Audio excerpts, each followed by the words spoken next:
अस्सलाम वालेकुम फ्रेंड्स, कैसे आप लोग? मेरा नाम सहर।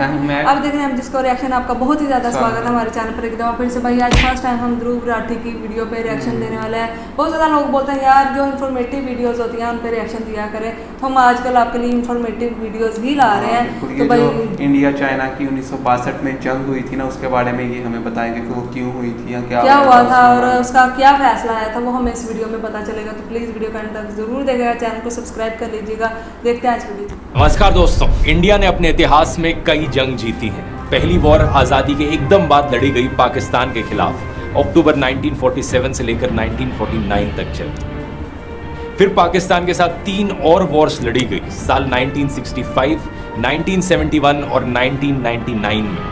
इन सभी वॉर्स में इंडिया को जीत मिली under the leadership of Jawaharlal Nehru, Lal Bahadur Shastri, Indira Gandhi और अटल बिहारी वाजपेयी रिस्पेक्टिवली। लेकिन इन सब के बीच इतिहास में एक वॉर ऐसी थी जिसमें इंडिया को बड़ी हार का सामना करना पड़ा, the Indo China war of 1962। Asia के 2 सबसे बड़े देशों के बीच में लड़ी गई ये जंग, जिसका असर आज के दिन तक दिखता है इंडिया चाइना के रिलेशंस पर।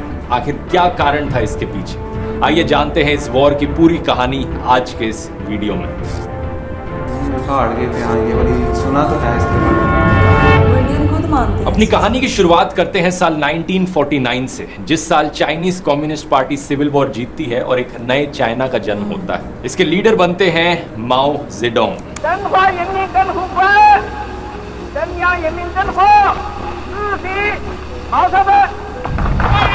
दूसरी तरफ सिर्फ 2 साल पहले साल 1947 में इंडिया को आजादी मिलती है ब्रिटिश राज से और देश के पहले प्रधानमंत्री बनते हैं Jawaharlal Nehru. At the stroke of the midnight hour, when the world sleeps, India will awake to life and freedom.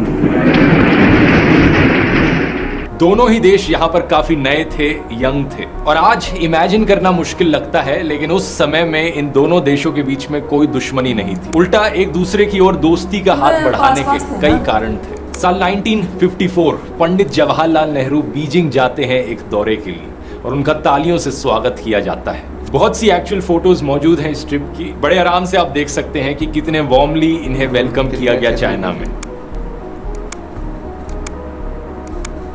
इसके पीछे कारण बड़ा सिंपल था। दोनों ही देशों ने बहुत सफर किया था वेस्टर्न इंपीरियलिस्ट पावर्स के हाथों, और ये एशिया के 2 सबसे बड़े देश थे। तो हर किसी को इनकी दोस्ती में उम्मीद दिखती थी कि एशिया उभर कर निकलेगा और वेस्टर्न इंपीरियलिस्ट के खिलाफ एक स्टैंड लेगा। पंडित नेहरू माओ जेडोंग के साथ बैठकर करीब 4 घंटे की बातचीत करते हैं। माओ इन्हें बताते हैं कि कैसे दोनों ईस्टर्न कंट्रीज को बुली किया गया है वेस्टर्न इंपीरियलिस्ट ताकतों के द्वारा और दोनों को सॉलिडेरिटी में एक दूसरे के साथ खड़ा होना चाहिए। पंडित नेहरू जवाब में कहते हैं, the 2 countries were bound to attain immense influence given the number of people they constituted।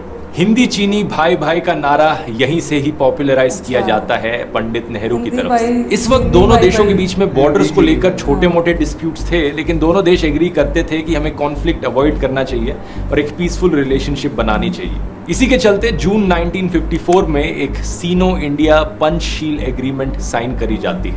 इस एग्रीमेंट में 5 प्रिंसिपल्स लिखी जाती हैं। दोनों देश एक दूसरे की टेरिटोरियल इंटीग्रिटी और सॉवरेनिटी को रिस्पेक्ट करेंगे, एक दूसरे के इंटरनल अफेयर्स में इंटरफेयर नहीं करेंगे, म्यूचुअल नॉन एग्रेशन होगा यहाँ पर और म्यूचुअल बेनिफिट के लिए काम होगा और पीसफुल कोएग्जिस्टेंस होगी। इन सब हिंदी चीनी भाई भाई के नारों के बीच में तिब्बत का एक मुद्दा था जो प्रॉब्लम की जड़ बन रहा था। साल 1950 में माओ जेडोंग ने एक्चुअली में तिब्बत को इन्वेड कर दिया था। इंडिया इसके सख्त खिलाफ था, लेकिन ज्यादा कुछ कर नहीं सकता था। 1954 में पंडित नेहरू ने जब ये पीसफुल एग्रीमेंट साइन करी तो उन्होंने सोचा कि तिब्बत के मुद्दे पर कॉम्प्रोमाइज कर लेते हैं, क्योंकि इससे बड़े जियोपॉलिटिकल इश्यूज हैं जिन्हें ध्यान में रखना चाहिए। इंडिया को खतरा उस वक्त था पाकिस्तान से, और पाकिस्तान एक्चुअली में अमेरिका के साथ एलाय करना शुरू कर चुका था कोल्ड वॉर के दौरान। कोल्ड वॉर जो अमेरिका और सोवियत यूनियन के बीच में हो रही थी, पंडित नेहरू एक न्यूट्रल स्टांस रखना चाहते थे इसमें, लेकिन पाकिस्तान जब अमेरिका के साथ एलाय करेगा तो इससे पाकिस्तान और ताकतवर बन रहा है। इसलिए नेशनल इंटरेस्ट को ध्यान में रखते हुए पंडित नेहरू ने सोचा चाइना के साथ एलाय करना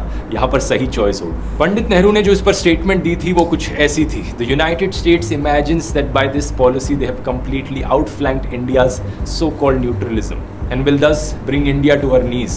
Whatever the future may hold, this is not going to happen. इसलिए 1954 की ये जो इंडिया चाइना के बीच में पीस एग्रीमेंट है, इसे इस कॉन्टेक्स्ट से देखा जाना चाहिए। उन दिनों चाइना की सरकार के इंचार्ज थे जो इनलाय, जिन्हें चाइनीज प्रीमियर कहा जाता है। ये चाइना में सेकंड हाईएस्ट पॉलिटिकल पोस्ट है। माओ जेडोंग सबसे ऊपर और जो इनलाय उनके नीचे। ये साल 1956 तक बड़े आराम से ओपनली कहते थे कि चाइना का कोई क्लेम नहीं है किसी भी इंडियन टेरिटरी पर। इवन दो चाइनीज नक्शों में अक्सर 120,000 square kilometres Indian territory China का हिस्सा दिखाई गई थी। जब जो इनलाई से सवाल किया जाता था इसको लेकर, तो वो कहते थे कि नक्शों में गलती है। चाइना की तरफ से बेसिकली अनरिलायबल कम्युनिकेशन थी इन बॉर्डर डिस्प्यूट्स को लेकर। लेकिन हमारी कहानी में पहला major point of conflict Tibet ही बनता है, साल 1959 में। इसकी बात मैंने तिब्बत वाले वीडियो में डिटेल में करी है। ये वो साल था जब तिब्बत में हालत बद से बदतर हो रही थी। चाइनीज आर्मी तिब्बत के लोगों पर बेहद अत्याचार कर रही थी और दलाई लामा को अपनी जान बचाकर भागना पड़ा।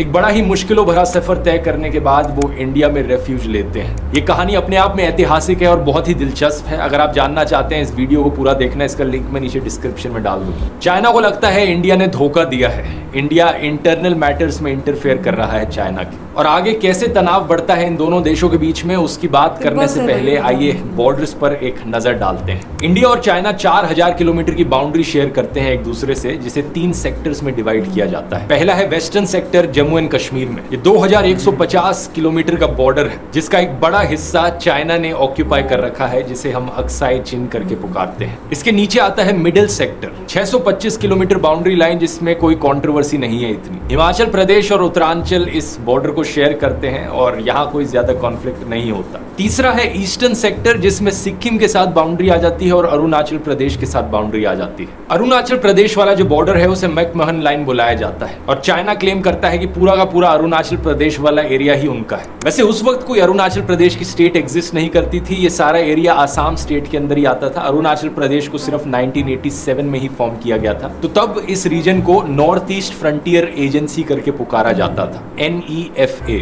एक्चुअली इस नाम के पीछे कारण है ब्रिटिश एम्पायर। साल 1826 में ब्रिटिश ने मणिपुर और आसाम में बर्मीज को हराया था पहली एंग्लो बर्मीज वॉर में। उसी के बाद ही था कि ये एरिया ब्रिटिश राज के कंट्रोल में आया। 1875 के बाद से जाकर उन्होंने इस एरिया की ज्यूरिसडिक्शन प्रिपेयर करनी शुरू करी और साल 1912 और 1913 में जाकर इन्होंने वहां मौजूद इंडिजिनस लोगों के साथ काम किया और नॉर्थ ईस्ट फ्रंटियर ट्रैक्ट्स बनाए। यहीं से ही ये नाम आता है north east frontier agency. China इस रीजन को अपने लिए बड़ा इंपॉर्टेंट मानता है क्योंकि वो तिब्बत को अपनी टेरिटरी समझता है और तवांग का जो टाउन है ये आज के दिन अरुणाचल प्रदेश का हिस्सा है। उन दिनों तिब्बत की कॉलोनी हुआ करता था। साल 1912 में जब चाइना में चिन डायनेस्टी का रूल खत्म हुआ और रिपब्लिक ऑफ चाइना का जन्म हुआ, तभी से ही ये नया चाइना का देश अपनी तिब्बत के ऊपर ओनरशिप क्लेम करता है। उन दिनों ब्रिटिश राज नहीं चाहता था कि ये टेरिटरी चाइना के हाथों चली जाए, तो साल 1914 में एक कॉन्फ्रेंस बुलाई जाती है ब्रिटिश के द्वारा शिमला में। इस कॉन्फ्रेंस में ब्रिटेन, चाइना और तिब्बत तीनों के रिप्रेजेंटेटिव्स मौजूद होते हैं। अब हालांकि चाइना इस शिमला कन्वेंशन को साइन नहीं करता, लेकिन इसके बावजूद भी ब्रिटिश और तिब्बत के लोग मिलकर बायलैटरल एग्रीमेंट बना लेते हैं। इस एग्रीमेंट के तहत एक बॉर्डर बनाया जाता है और यहीं से ही ये मैकमहन लाइन निकल कर आती है। बाद में ब्रिटिश ने एडमिट भी किया था कि इस मैकमहन लाइन को बनाने के पीछे एक कारण था कि तिब्बत से तवांग का ये टाउन ले लेना और अपने पास रख लेना। इवेंचुअली आगे चलकर इंडिया और चाइना दोनों को प्रॉब्लम्स होने लगी इस मैकमहन लाइन से। चाइना का जो पर्सपेक्टिव था वो तो ऑलरेडी बता दिया, बड़ा ऑब्वियस था कि तवांग का टाउन वो तिब्बत का हिस्सा मानता था, इसलिए मैकमहन लाइन को नहीं एक्सेप्ट करना चाहता था। लेकिन इंडिया को भला क्या प्रॉब्लम थी इस मैकमहन लाइन से? हुआ क्या कि साल 1947 में आजादी मिलने के बाद इंडियन मिलिट्री ने उस एरिया में पेट्रोल करना शुरू किया और उन्हें एक बड़ी इंटरेस्टिंग चीज पता चली। उन्होंने देखा कि जो सबसे ऊंची पहाड़ियां थी उस जगह पर वो मैकमोहन लाइन के और भी ज्यादा नॉर्थ में थी। थागला रिज फॉर एग्जांपल इस लाइन के 6 किलोमीटर और नॉर्थ में था। इंडिया चाहता था कि जो एक्चुअल बाउंड्री है वो नेचर के हिसाब से डिसाइड करी जाए। हिमालय की सबसे ऊंची पहाड़ियों को या नदियों को बॉर्डर की तरह इस्तेमाल करना चाहिए ताकि नेचुरल बॉर्डर्स बन सके। इसलिए इंडिया ने अपनी मिलिट्री पोस्ट को थोड़ा आगे और एक्सटेंड करना शुरू किया। इसकी आगे बात करेंगे, लेकिन पहले देखते हैं वेस्टर्न सेक्टर को। वेस्टर्न सेक्टर यानी अक्साई चिन का जो रीजन है वो बहुत लंबे समय से इग्नोर्ड रहा था इतिहास में, क्योंकि ये इतना रिमोट और इतना आइसोलेटेड एरिया है। ये एरिया सिख एम्पायर में राजा गुलाब सिंह के अंडर आता था। साल 1846 में जब ब्रिटिश आए तो उन्होंने इस एरिया को टेक ओवर कर लिया और गुलाब सिंह को अपने अंडर एक महाराजा बना लिया। ब्रिटिश ने इसके बाद अपनी कोशिश करी प्रॉपर बाउंड्रीज बनाने की। वो चाइनीज और टिबेटन ऑफिशियल से मिलने गए, लेकिन कुछ हो नहीं पाया। उन्होंने लिखा, since neither the Chinese nor the Tibetans would cooperate, there could be no demarcation of the Tibet Ladakh boundary in 1846। लेकिन साल 1892 में चाइनीज ने अपना एक बाउंड्री मार्कर लगा दिया। आगे चलकर ब्रिटिश के द्वारा दो कॉन्फ्लिक्टिंग बाउंड्री लाइंस बनाई जाती हैं अलग अलग समय पर। पहली 1865 में जॉनसन लाइन, इसे बनाया गया था सर्वे ऑफ इंडिया के civil servant William H Johnson के द्वारा। साल 1897 के बाद इसी लाइन को आरडाक जॉनसन लाइन बुलाया जाने लगा, क्योंकि इस लाइन को फॉर्मली प्रपोज किया गया मेजर जनरल जॉन चार्ल्स आरडाक के द्वारा। ये ब्रिटिश मिलिट्री इंटेलिजेंस के चीफ थे उस वक्त। इस बाउंड्री लाइन के अनुसार अक्साई चीन का रीजन कश्मीर के अंडर था, इंडिया का हिस्सा था। गूगल अर्थ पर देखोगे इसे तो ये लाइन काराकोरम पहाड़ियों की रेंज को इंडिया के हिस्से में डाल देती है, और ये लाइन खुद कुनलुन माउंटेन्स की रेंज के लॉन्ग चलती है। साल 1893 में एक सीनियर चाइनीज ऑफिशियल हुंगटा चीन ने अपना एक नक्शा बनाया था, और इस नक्शे में भी अक्साई चीन को इंडिया का ही हिस्सा दिखाया गया था। इस नक्शे की लाइन जॉनसन लाइन से ऑलमोस्ट सेम थी, लेकिन इसके अलावा ब्रिटिश के द्वारा एक दूसरी बाउंड्री लाइन बनाई जाती है साल 1899 में, जिसका नाम है मैकार्टनी मैकडोनल्ड लाइन। इसे इनिशियली सजेस्ट किया गया था ब्रिटिश काउंसिल जॉर्ज मैकार्टनी के द्वारा, और चाइनीज लोगों को ये प्रेजेंट किया गया सर क्लाउड मैकडोनल्ड के द्वारा। यहाँ से इस लाइन का नाम आता है। ये लाइन वाटरशेड डिविजन्स पर बेस्ड थी। इसका मतलब है कि दो देशों के बीच में बाउंड्री बनाना नेचुरल ज्योग्राफिकल लैंडस्केप्स का इस्तेमाल करके। जैसे कि अगर कोई नदी बह रही है दो देशों के बीच में से, तो उस नदी को ही बाउंड्री लाइन बना देना, या फिर कोई पहाड़ियों की रेंज है तो सबसे टॉप वाली पीक को बाउंड्री लाइन बना देना। इस चीज को ज्योग्राफी में वाटरशेड डिवीजन कहा जाता है। जॉनसन लाइन का कंपैरिजन मैकार्टनी मैकडोनल्ड लाइन से इस नक्शे में आप देख सकते हो। इस नई लाइन के अनुसार काराकोरम रेंज की पहाड़ियां ही खुद बाउंड्री बन रही हैं। लेकिन इन दोनों लाइंस के बीच में डिफरेंस इतना बड़ा है कि दूसरी लाइन चूज करने का मतलब ऑलमोस्ट आधा अक्साई चीन का रीजन चाइना के पास जाएगा। जब ब्रिटिश सरकार ने लाइन चाइनीज की चीन सरकार को प्रपोज करी, उनकी तरफ से कोई रिस्पॉन्स नहीं आया। लेकिन फिर भी साल 1959 तक चाइना ने इस मैकार्टनी मैकडोनल्ड लाइन को ही इनफॉर्मली एक्सेप्ट कर रखा था। अब नक्शा समझ लिया, अपनी कहानी पर वापस आते हैं। मैंने कहा था साल 1959 में first major point of conflict देखने को मिला दोनों देशों में, लेकिन इससे 2 साल पहले ही 1957 में ही चाइना ने अक्साई चीन में सड़क बनानी शुरू कर दी थी। लद्दाख और NEFA में बड़े बड़े एरियाज चाइना क्लेम करने शुरू कर चुका था, और ये देखकर पंडित नेहरू का हिंदी चीनी भाई भाई से भरोसा उठने लग गया था। साल 1958 में पंडित नेहरू उस वक्त के इंडियन एम्बेसडर टू चाइना जी पार्थसारथी को कहते हैं,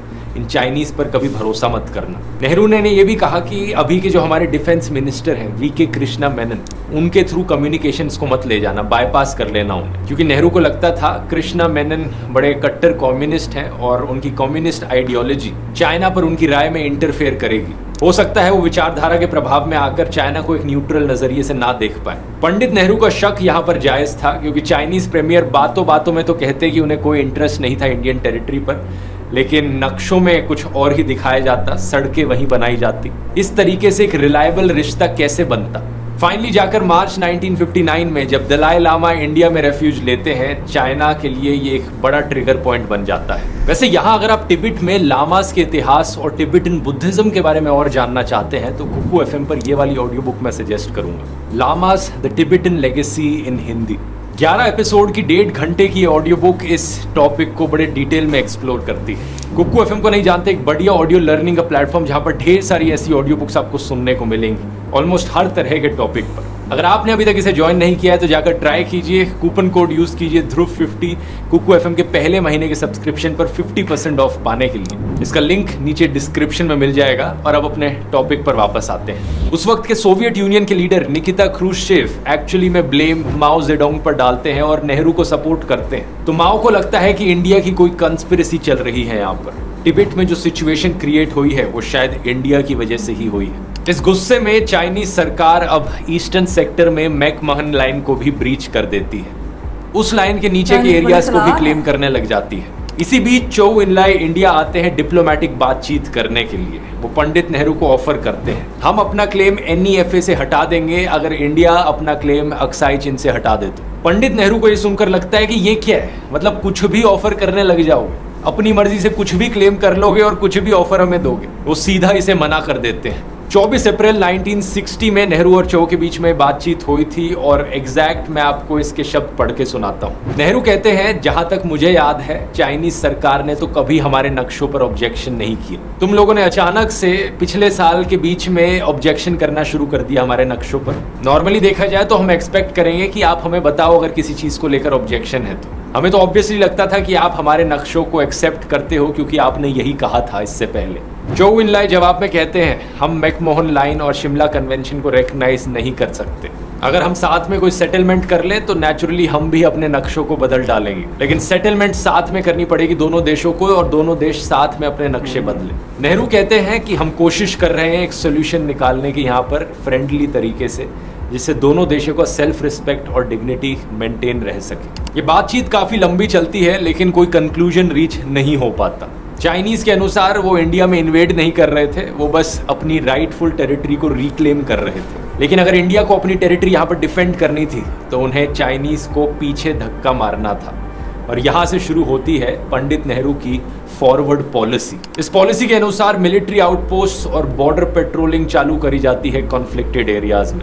आइडिया यहाँ पर सिंपल था, इंडियन सोल्जर्स आगे जाकर मिलिट्री आउटपोस्ट सेटअप करेंगे और जो जमीन इंडिया की होनी चाहिए according to the border lines वो इंडिया के क्लेम में आ जाएगी। यहाँ पर पंडित नेहरू ने एक्सपेक्ट किया था कि चाइना रिटेलिएट नहीं करेगा, जंग पर नहीं जाएगा इंडिया के खिलाफ इस चीज को लेकर। इंटरेस्टिंगली इसी फॉरवर्ड पॉलिसी को कारण बताया जाता है जिसकी वजह से वॉर एक्चुअली में जाकर हुई। इंडिया के इन आउटपोस्ट के जवाब में चाइना एक आर्म्ड कोएग्जिस्टेंस का फॉर्मूला अपनाता है कि हम भी हथियार उठाकर अपने सोल्जर्स को भेजेंगे कि मिलिट्री आउटपोस्ट खड़ी करो, पेट्रोलिंग करो इन जगहों पर। चाइना का सेंट्रल मिलिट्री कमीशन ऑर्डर करता है कि मैकमोहन लाइन को पेट्रोल किया जाए चाइनीज सोल्जर्स के द्वारा। माओ जेडोंग इंडिया की फॉरवर्ड पॉलिसी को एक स्ट्रेटेजिक मूव समझता है चेस के गेम में। कृष्णा मेनन ने भी आगे चलकर कहा था कि यहाँ अगर एक चेस का गेम ही चलते रहता तो कोई दिक्कत नहीं होती। इस समय तक कोई भी लड़ाई देखने को नहीं मिली थी, लेकिन धीरे धीरे इन माइंड गेम्स के चलते ही दोनों देशों के बीच में मिसट्रस्ट और एग्रेशन बढ़ने लगा। 10 जुलाई साल 1962 चाइना के करीब 350 जवान एक इंडियन पोस्ट को घेर लेते हैं। ये होता है ले के चुशुल गांव में। वहां मौजूद गांव वालों को ये भड़काने लगते हैं कि इंडिया के खिलाफ एक स्टैंड ले वो। बातों बातों में बहुत बड़ा आर्ग्यूमेंट छिड़ जाता है यहाँ पर लाउड स्पीकर पर। इसके रिस्पॉन्स में इंडिया 22 जुलाई को अपनी फॉरवर्ड पॉलिसी को और एक्सटेंड करता है। सोल्जर्स को कहा जाता है कि चाइनीज को पुश बैक करो और अगर खतरा महसूस हो तो उन पर फायर भी कर दो। इससे पहले गोली चलाने की सिर्फ तब परमिशन दी गई थी जब सेल्फ डिफेंस हो। अगर चाइनीज हम पर गोली चलाएं तभी गोली चलाना, लेकिन अब कह दिया गया कि हम पहला वार भी कर सकते हैं। धीरे धीरे इंडिया का स्टांस क्लियर होने लगता है कि पीछे नहीं हटना अगर कोई हमारी टेरिटरी के अंदर घुस जाए तो। चाइना और स्ट्रांगली रिटेलिएट करने लगता है। ईस्टर्न सेक्टर में एक एरिया है ठगला रिज नाम से, ये मैकमोहन लाइन के करीब 5 से 6 किलोमीटर ऊपर था। अगस्त के महीने में चाइना यहाँ पर करीब अपने 200 ट्रूप्स को भेजता है पेट्रोलिंग के लिए। यहाँ तक पहुंचना आसान नहीं था क्योंकि हफ्तों का समय लगता था हाइक करने में, लेकिन धीरे धीरे चाइना इस एक एरिया में बहुत सारे ट्रूप्स भेजे जा रहा था। सितंबर तक 600 ट्रूप्स इस एक जगह पर इकट्ठे हो जाते हैं। 10 अक्टूबर साल 1962 सुबह के 8 बजे थे। हमारे फौजी लोग रोजमर्रा की एक्टिविटीज में बिजी थे कि अचानक से चाइना के सोल्जर्स भारी तादाद में हमला बोल देते हैं। यहाँ पर सिर्फ 56 इंडियन सोल्जर्स मौजूद थे, दूसरी तरफ 600 चाइनीज ट्रूप्स। हमने पहले अटैक से तो किसी तरीके से बचा लिया अपने आप को, लेकिन 9:30 बजे दूसरा अटैक किया जाता है। मोटार फायर और बमबारी करने लगते हैं Chinese soldiers. The Chinese army launched a massive attack on India, both in Ladakh and in the northeast. हमारे फौजी भी मोटार और मशीन गन की रिक्वेस्ट करते हैं, लेकिन ब्रिगेडियर जॉन डाल्बी का कहना था कि नहीं, इंडिया प्रिपेयर्ड नहीं है वॉर लड़ने के लिए। चाइनीज सोल्जर्स तीसरी बार हमला बोलते हैं 3 दिशाओं से और इस बार कोई और ऑप्शन नहीं बचा था पीछे हटने के अलावा। ये सब हुआ सिर्फ कुछ चंद घंटों के अंदर। इतनी जल्दी इस बारी चाइनीज सोल्जर्स बहुत ही हैवी रीइंफोर्सिंग करते हैं अपनी पोस्ट की। बार्ब्ड वायर्स लगाई जाती हैं, भारी मोटार्स बिछाए जाते हैं। इंडियन सोल्जर्स अनफॉर्चुनेटली देखने के अलावा कुछ और नहीं कर सकते थे क्योंकि काउंटर अटैक करने के लिए मैन पावर और हथियारों की सख्त कमी थी। The Indian army was not prepared for such a full-scale invasion. क्या कर सकते हैं, उन्होंने जब मांगा भी Nehru वो बोले was कि shocked इसके लिए तैयार ही नहीं है। by this unprovoked act of treachery. कुछ इस तरीके से शुरुआत होती है दोस्तों 1962 वॉर की। आज के दिन इतिहास में वापस देखकर कहना आसान है कि इंडिया ने चाइना को अंडर एस्टिमेट किया और ये बहुत बड़ी बेवकूफ़ी थी, लेकिन अगर आप उस समय में होते तो आप भी शायद ऐसा ही सोचते, क्योंकि इंडिया के सारे टॉप मिलिट्री ऑफिशियल्स का यही मानना था।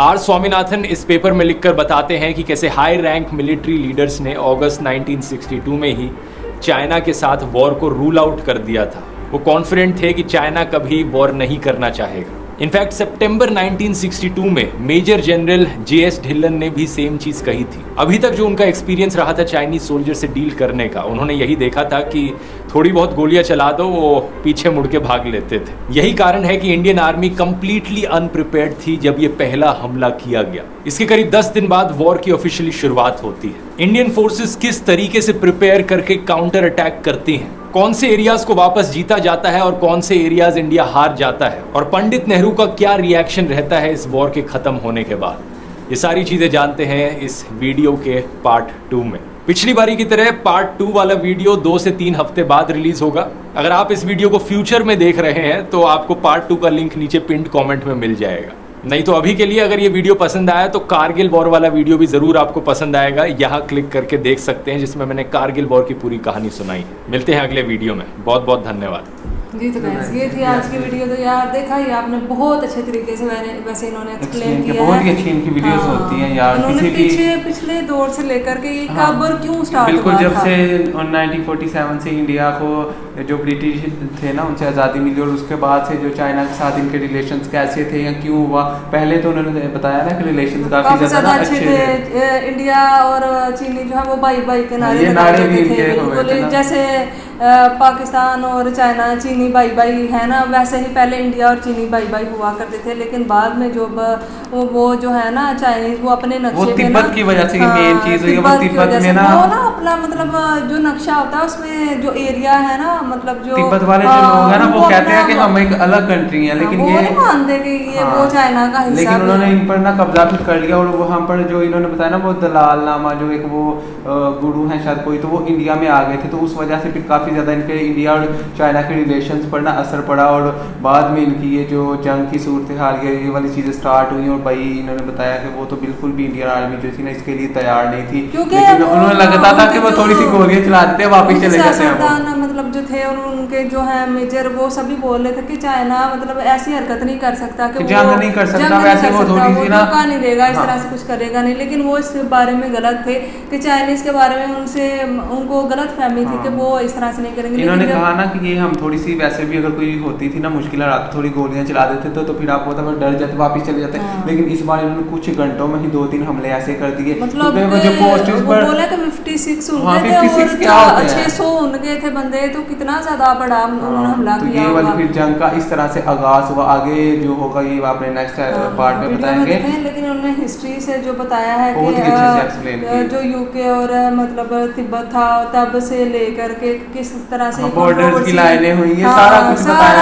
बताया कि किस तरह से बॉर्डर की लाइनें खींची गई थी। लेकिन चाइना की जो मतलब सियासत है ना शुरू से लेकर अभी तक उसकी यही है कि वो दूसरे कंट्रीज पे किसी ना किसी तरीके से यार उसके आसपास जो है पहले उन पे घेरा डाले, और उसके बाद जो मतलब थोड़ी दूर कंट्रीज है ना उन पे भी अपना कब्जा जमा। बिल्कुल ऐसे ही जो ना चलती रहती है उनकी बातचीत। लेकिन इंडिया के साथ तब के इनके वैसे हालात खराब हुए हैं, और अब तक मुझे नहीं लगता कि बहुत ही सही नहीं हुए हैं, नॉर्मल नहीं हुए जैसे होते हैं, हो भी नहीं सकते कभी नहीं। हाँ, क्योंकि जो पाकिस्तान इंडिया का आप लगा सकते हैं, क्योंकि जो इलाकों की वजह से ये आपके एक दूसरे की कंट्री के साथ लड़ाइयाँ होती हैं ये नहीं खत्म होती, ये तो बहुत ही टाइम लगता है। और ये इन्होंने बहुत ही अच्छे तरीके से वैसे यार ये बताई जंग, क्योंकि आम बंदा होता है हमें कुछ भी नहीं इन चीज़ों के बारे में पता होता, लेकिन वैसे शुरू से लेकर ना बहुत है इनको ना मतलब कभी भी इन पे भरोसा नहीं करना चाहिए, क्योंकि यार ये अपने मफाद की बात करते हैं हमेशा। अभी पाकिस्तान को भी लगता है यार कि ये इनके बहुत अच्छे दोस्त हैं, ये चीनी पाकिस्तानी भाई, लेकिन ये अपने मफाद के लिए अभी यहाँ पे कोई वो अपना प्रोजेक्ट शुरू करते हैं ना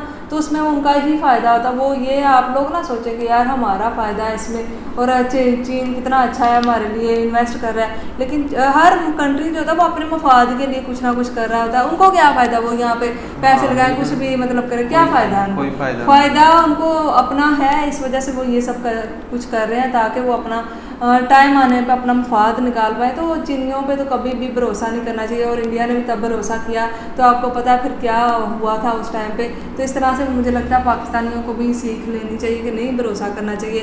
वीडियो काफ़ी ज़्यादा अच्छी थी, बहुत अच्छे तरीके से एक्सप्लेन किया गया है। तो वीडियो अच्छी लगी हो तो लाइक कीजिए, चैनल को सब्सक्राइब कीजिए। फिर मिलते हैं कौन